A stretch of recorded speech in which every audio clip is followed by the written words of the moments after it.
नमस्कार विद्यार्थी मित्रांनो, मी पुन्हा एकदा आपल्या सर्वांचं स्वागत करतो. कालच्या तासाला आपण बघा मर्मदृष्टीमूलक अध्ययन उपपत्ती पाहतोय. ही उपपत्ती पाहत असताना कोहलर यांनी केलेला प्रयोग पाहिला, थॉर्नडाईक यांनी केलेला प्रयोग पाहिला. थॉर्नडाईक आणि कोहलर या दोघांच्या मध्ये सुद्धा थॉर्नडाईकच्या उपपत्तीसाठी काय आहे, मर्मदृष्टीमूलक अध्ययन उपपत्ती ही काय आहे, ही एक पर्याय यांनी सुचवलेला तुम्हाला पाहायला मिळेल. आता कोहलरने बघा 3 टप्पे सांगितलेत. परिस्थितीतील समस्येची जाणीव करून घेणे, यास त्याची जाणीव करून घेणे ही इथं पहिली समस्या आहे आपल्यासाठी. आपल्यासमोर प्रचंड अशा समस्या आहेत. माणसाचं जीवन हे समस्येनं ग्रासलेलं आहे. Right from the beginning or right from the birth to the end, we are facing the problems and problems and problems.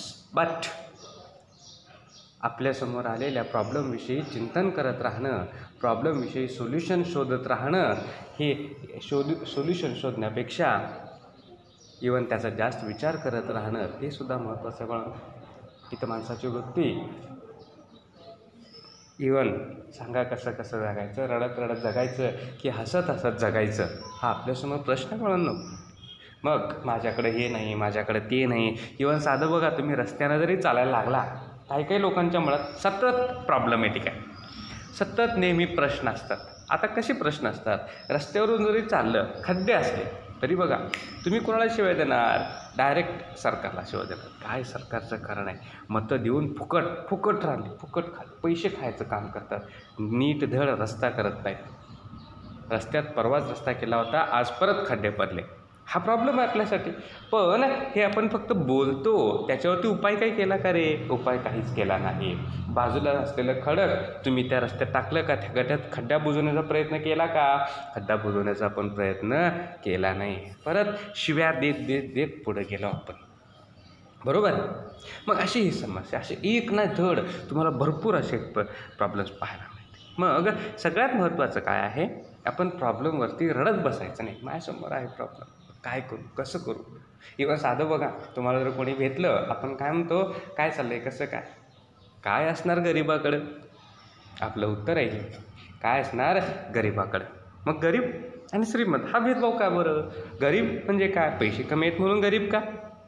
म्हणजेच ही झाली आपली लाचारी वाढ, ही झाली आपली काय आपण म्हणूया त्याला नकारात्मक वृत्ती. इथं आपली वृत्ती बदलणं गरजेचं आहे, इथं आपला विचार बदलणं गरजेचं आहे. We have to be positive, सकारात्मक वृत्ती ठेवणं गरजेचं आहे. लई भारी चालले म्हणायचं आपलं, लई भारी चालले, काय निवांत आहे म्हणायचं, निवांत चाललेलं आहे आपलं, असं म्हणणं गरजेचं आहे. पण असं आपण म्हणत नाही. आपण काय म्हणतोय, त्याचे बघा काय असणार, सगळं काही तुमच्याकडंच. जसं काही याला काय पडलेलं आहे, साऱ्या विश्वाचं दुःख, साऱ्या विश्वाचं ओझं यानंच घेतलेलं आहे की काय, असा इथं भास आपल्याला कदाचित होतो. मग असं जगायचं नाही, असंच जगायचं असतं. मग याच्यासाठी काय कोहलर काय म्हणतात, तुमच्यासमोर जी परिस्थिती आहे ना, समस्या आहे ना, त्या समस्येची जाणीव करून घ्या. पहिल्यांदा समस्या ओळखायला शिका. Just try to identify the problem in front of you. No need to just cry upon that. रडत बसायचं नाही आपण. समस्या शोधा, त्याला पर्याय. जर तुम्हाला समस्या जर शोधला तुम्ही, त्याला पर्याय नक्कीच असतात पहिलं. त्यानंतर विविध घटकांमधील परस्पर संबंध किंवा मर्म जाणून घेणे. आता एकदा का समस्या सापडली, आता इथं बघा, आता समस्या आपल्यासमोर काय, रस्त्यात खूप खड्डे आहेत. मग याचं आपण सोल्युशन शोधायचं. याला जबाबदार कोण? मग मी काय करू शकतो, माझी जबाबदारी काय, एक नागरिक म्हणून मी काय करू शकतो? मी कॉन्ट्रॅक्टरला बोलवू शकतो, कॉन्ट्रॅक्टरच्या निदर्शनास आणून देऊ शकतो, कॉन्ट्रॅक्टरला सांगू शकतो, किंवा नगरपालिकेकडे जाऊ शकतो, PWD खात्याकडे जाऊ शकतो, किंवा गव्हर्नमेंटला एखादा मेल टाकू शकतो. बऱ्याचशा गोष्टी मला करता येतात. पण हे न करता उगाच रस्त्यावरून जाता शिव्या देणं हे चुकीचं आहे आपलं. मग पहिल्यांदा काय करा, परस्पर संबंध. Try to identify the correlation between your situations. तुमच्यासमोर असणाऱ्या परिस्थितीमधून कोरिलेशन, संबंध काय आहे हे शोधण्याचा प्रयत्न करा. आणि त्यानंतर समस्येतील मर्मावर योग्य उपाय शोधणे. मग रस्त्यामध्ये खड्डा का पडू नये, यासाठी आपण काय करू शकतो, रस्ता ज्यावेळी करणारा एखादा कॉन्ट्रॅक्टर तिथं समाजातले किंवा लोक तिथं, किंवा आता माझं घर रस्त्या शेजारी आहे, मग मला असं वाटलं पाहिजे की माझ्या घरासमोरच्या रस्त्यावरती खड्डा पडायला नको पाहिजे, मग तिथं उभं राहिलं पाहिजे आपण. मग तिथं डांबराचं प्रमाण पाहिलं पाहिजे, खडीचं प्रमाण पाहिलं पाहिजे, टारचं प्रमाण पाहिलं पाहिजे. या सगळ्यावरती तुम्ही लक्ष देऊ शकतो आपण. जर ते योग्य प्रमाण असेल तर तुम्ही कॉन्ट्रॅक्टर सांगू शकता, जर योग्य प्रमाण नसेल तर कॉन्ट्रॅक्टरला सांगू शकता, गव्हर्नमेंटला सांगू शकता, भांडू शकता. कारण तुमच्या खिशातल्या पैशानं हा रोड बनणार आहे, त्या कॉन्ट्रॅक्टरचा खिस्सा भरण्यासाठी नाही. त्यामुळे तिथं तुम्ही थांबा. मग काय हा झाला त्या शेवटचा उपाय, म्हणजे रस्ता अतिशय चांगल्या पद्धतीचा होईल. मग ह्या सगळ्या गोष्टी विचार करणं गरजेचं आहे. मग कोहलर आपल्याला हेच सांगतो, रडत न बसता आपण काय करायचं, आपल्यासमोर असलेल्या परिस्थितीमध्ये संबंध इथं शोधण्याचा प्रयत्न करायचा आणि त्या एक संबंध शोधल्यानंतर त्या समस्येवरती आपण उपाय शोधणं हे सुद्धा गरजेचं आहे. मग आता ही जी उपपत्ती आहे याची शैक्षणिक महत्त्व बघा. अध्ययनाची उद्दिष्टे सोपी व स्पष्ट असली पाहिजेत, जेणेकरून त्यांचे विद्यार्थ्यांना आकलन होऊन यशस्वी अध्ययन घडेल. शिक्षकाने अध्यापनात पूर्णाकडून अंशाकडे या अध्यापन सूत्राचा उपयोग करावा. आता अध्यापन सूत्र आहेत, 7 सूत्र आहेत, ते आपण नंतर बघूया. आता बघा, अध्ययनाची उद्दिष्टे सोपी, सगळ्यात महत्त्वाचं. अध्ययन आपण करतो, एखादा सिलेबस, एखादं करिक्युलम आपण फ्रेम करत असताना सगळ्यात महत्त्वाचे काय असतात, त्याची उद्दिष्टे महत्त्वाची असतात. ही उद्दिष्टे आपण स्थापन करणार. ही उद्दिष्टे कशी असली पाहिजे, सोपी असली पाहिजेत. जर उद्दिष्टेच अवघड असतील, आता एक सपोज आपला इंग्रजीचा सिलेबस आहे. सिलेबस तयार करत असताना मुख्य उद्दिष्ट काय आहे, मुलांना इंग्रजी बोलता आलं पाहिजे. सोपं आहे, बरोबर. मग असं तुम्ही उद्दिष्ट ठेवलं आणि त्यानुसार काम करायला लागला तर. पण जर असंच असेल तर इंग्रजीमध्ये 100पैकी 100 मार्क्स मिळायला पाहिजेत, हे आपलं उद्दिष्ट ठेवून आपण जर काम करायला लागलो, मुलं करतील का, नाही. 100पैकी 100 मार्क्स मिळणार नाहीत आपल्याला. मग मुलं बोलू शकणार नाहीत इंग्रजी, फक्त त्यांचं काय असेल, रायटिंग ॲबिलिटी वाढेल, त्यांना क्लेरिकल जमेल. मग आपल्याला मुलांना क्लार्क बनवायचं नाही, काय बनवायचं ना, we have to make them the fluent speaker of English. मग हे आपलं उद्दिष्ट कुठेतरी राहून जातं. म्हणून काय करणं गरजेचं आहे, अध्ययनाची उद्दिष्टे अतिशय सोपी व स्पष्ट असली पाहिजे. स्पष्ट सांगा तुम्ही काय मला अपेक्षित आहे. 1 + 1 = 2, सोपं आहे. 1 + 1 बरोबर काय केलं की उत्तर 2च आलं पाहिजेत. मग कसं काय ना, ते पण मला उत्तर कसलं आहे, 2 अपेक्षित आहे.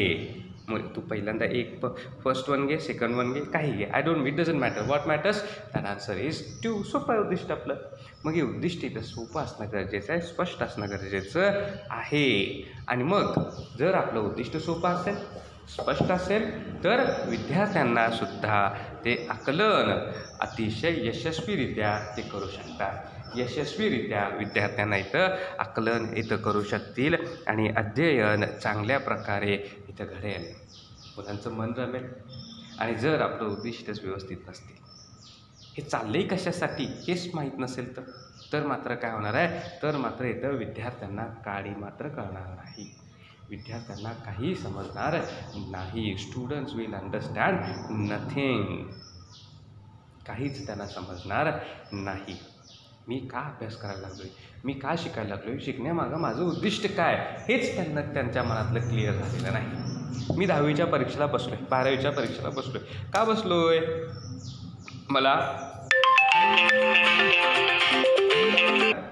मला काय करायचे, मला MBBSला ॲडमिशन पाहिजे, इथं फिक्स आहे तुमचं. आणि MBBSला ॲडमिशन मिळायचं असेल तर आर्ट्सच्या मुलाला मिळू शकतं का, नाही. कॉमर्सच्या मुलाला मिळू शकतं का, नाही. सायन्सच्या मुलं, तुम्ही सायन्सला ॲडमिशन घेणं पहिल्यांदा गरजेचं आहे. सायन्स करा, मग तुम्ही MBBSला आरामात तुम्हाला ॲडमिशन मिळू शकतो. JEE असेल, तुमच्या ज्या मेडिकलच्या परीक्षा असतील त्या परीक्षा तुम्ही पास व्हा. पास झाल्यानंतर तुम्हाला definitely you will get admission for MBBS. IAS व्हायचं असेल, आर्ट्सला ॲडमिशन घ्या, राज्यशास्त्र विषय ठेवा. राज्यशास्त्र विषय ठेवून तुम्ही काय बनू शकता, तुम्हाला IAS बनता येतं. MPSचा तुम्ही अभ्यास करू शकता, UPSचा अभ्यास करू शकता. CA व्हायचं आहे, तुम्हाला कॉमर्स करणं गरजेचं आहे.